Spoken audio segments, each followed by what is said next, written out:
दुसऱ्या टप्प्यातील प्रचाराच्या तोफा आज थंडावणार आहेत. शेवटच्या दिवशी ओमराजे निंबाळकर आपल्यासोबत आहेत. दादा, काय सांगाल, कसे गेले प्रचाराचे दिवस? मला वाटतंय माझा रोजचा दिवस असाच आहे. बर. कारण खासदाराचा मतदारसंघ हा 6 आमदाराचा मतदारसंघ असतो. त्यामुळे 6 आमदार जितकं मिळून फिरतात तेवढे एकट्या खासदाराला फिरावं लागतंय. आणि 6 आमदार मिळून जितका संपर्क ठेवतात तेवढे एकट्या खासदाराला ठेवावं लागतंय. 6 आमदार मिळून जितक्या लोकांचे फोन उचलतात तेवढे एकट्या खासदाराला उचलावं लागतंय. त्यामुळे मी मागची 5 वर्ष लोकसभेचा सदस्य झाल्याच्या नंतर निरंतर हे काम माझं चालू आहे. आणि मला वाटतं त्याच्यामुळेच लोकांची भावना आहे किंवा खासदार आपल्या संपर्कात आहेत, खासदार आपल्या कामाला पडतात, खासदारांना फोन लावल्यानंतर उचलतात, आपली प्रशासकीय कामं मार्गी लागतात. मला वाटतं ही भावना सामान्य माणसाच्या मनात त्या ठिकाणी निर्माण झालेली आहे. त्यामुळे रोजचा दिवस सारखा आहे. असं नाही की काय आज प्रचार आहे म्हणून आपण वेगळं काय करतोय आणि प्रचार नसताना वेगळं काय करतोय. रोजचा दिवस माझा गाडीतच जातो जेव्हा मी मतदारसंघात असतो. त्यामुळे प्रत्येक दिवस सारखा आहे. एवढंच आहे की जसं वर्षभर अभ्यास करणारा विद्यार्थी आणि परीक्षा आल्यावर अभ्यास करणारा विद्यार्थी ह्याच्यात जसा फरक असतो तेवढा मात्र फरक आहे. कारण मी 5 वर्ष अखंडपणे अविरतपणे न थकता न थांबता कायम सामान्य लोकांसाठी काम केलेलं आहे. आणि आज मला वाटतं सामान्य लोक त्याचाच परतावा म्हणून इतक्या उत्स्फूर्त पद्धतीनं या निवडणुकीत आपण जर बघितलं असेल तर मोठ्या प्रमाणात सहसा निवडणूक म्हणली की उमेदवाराचाच आर्थिक कस त्या ठिकाणी बघितला जातो. अब्जाधीश लोक निवडणूक लढवतात. मला वाटतं अशा परिस्थितीत माझा कुठलाही कारखाना शैक्षणिक संस्था नसणारा मी खासदार आणि ह्या निवडणुकीसाठी सामान्य लोक जसं की आपण बघितलं असेल की शेतकरी आहेत, ज्या माणसानं मला 10,000 रुपयाची पहिल्यांदा चेकद्वारे आर्थिक मदत केली. त्याच्यानंतर एका रिटायर्ड एक्स मिलिटरीमननी परवा दिवशी चिकरड्यामध्ये त्या ठिकाणी त्यांचं सोनं मोडून मला आर्थिक मदत केली. एक माझी बहीण आहे मंगरूळची, त्या माझ्या बहिणीनं तर चिंचा फोडायचं काम करते, चिंचोक वेगळे आणि चिंचा वेगळे काढायचे. त्या बहिणीनं सुद्धा 1660 रुपयाची मदत केली. एक मिस्त्री काम करणाऱ्या माणसानं 1100 रुपये दिले. तर मला सांगा की प्रधानमंत्री नरेंद्र मोदींची सभा झाली आणि त्याच्यासाठी जी जमवलेली गर्दी होती ती गर्दी कशा पद्धतीने जमवली होती त्याच्या आपण सगळेजण साक्षीदार आहेत. कशी जमवली ती?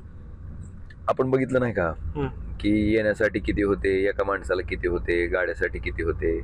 आपण बघा ना, आपल्याच सोशल म्हणजे काही न्यूज तुमच्या युट्यूबच्या पत्रकारांनी त्याचे व्हिडिओज व्हायरल केलेले मी बघितले. त्यातली लोक कशा पद्धतीने आणली गेली होती पैशाचा वापर करून ते बघितलंय आपण. आणि ती जमवलेली गर्दी ज्यावेळेस त्यांच्या समोर पंतप्रधानाच्या समोर आली आणि प्रधानमंत्री वर्ण विचारायला लागले की वॉटर ग्रीडचा प्रकल्प कोणी अडवला, तर खालून 1 पण नाही 2 पण नाही. मला वाटतंय प्रधानमंत्री महोदयांना बहुतेक माहीत नसेल की ज्यांच्या सुनबाई आता निवडणूक लढवत आहेत तेच या राज्याचे पूर्वी पाटबंधारे मंत्री होते. आणि मग ते पाटबंधारे मंत्री असताना वॉटर ग्रीड कोणी अडवली म्हणून सांगायचं लोकांनी खालून, कारण सर्व पाटबंधारे मंत्री असतो आणि त्यानं जर अडवली म्हणून सांगायचं का. आणि प्रधानमंत्री इतके वैतागले की ऐसा नाही चलेगा म्हणले, आपको जवाब देना पडेगा. अरे पण जवाब क्या देंगे, म्हणजे सत्ता त्यांच्याकडे, मंत्री तेच, आणि कोणी अडवली म्हणून सांगायची. मग लोकांना जेव्हा माहिती आहे की आपल्या हक्काचा माणूस आहे, आपल्या कामाला पडणारा माणूस आहे, तेव्हा मग 5 आमदार असू द्या नाहीतर 8 आमदार असू द्या, 2 मुख्यमंत्री असू द्या, 1 उपमुख्यमंत्री असू द्या, साक्षात पंतप्रधान असू द्या, लोकांना आपलासा वाटणारा माणूस लोकप्रतिनिधी म्हणून असतो. आणि जेव्हा त्याचं नातं तयार होतं त्यामुळे ते तोडणं काही शक्य नसतंय आणि तो संपर्क माझा कोणीही करू शकत नाही. आज आपण जर बघितलं तर 18 लाख लोकांचा संपर्क कोण 18 दिवसात येऊन करायचं म्हणलं तर ते कोणालाही शक्य नाही. तर राजेसाहेबांच्या हत्येनंतर आपण राजकारणात आला, काय त्या केसचं नंतर झालं? कारण आता काही दिसत नाही आहे त्या केसमध्ये.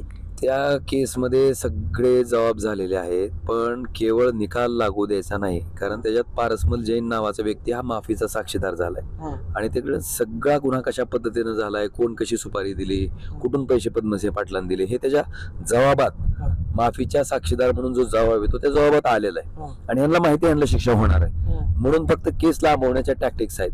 तर माझा आपल्या माध्यमातून देशाचे गृहमंत्री अमित शहाजी, राज्याचे गृहमंत्री देवेंद्रजी फडणवीस साहेब आणि आपले मंत्री तानाजी सावंत साहेब, या तिघांनाही नम्र निवेदन आहे की तुमचं सरकार आहे, केंद्रात आहे, राज्यात आहे, तर त्या शक्तीचा वापर करून एक मुलगा म्हणून जी माझ्या वडिलांची हत्या झाली, जवळपास 2006 पासून मी ह्या केसचा निकाल लागावा म्हणून त्या ठिकाणी अविरतपणे प्रयत्न करतोय.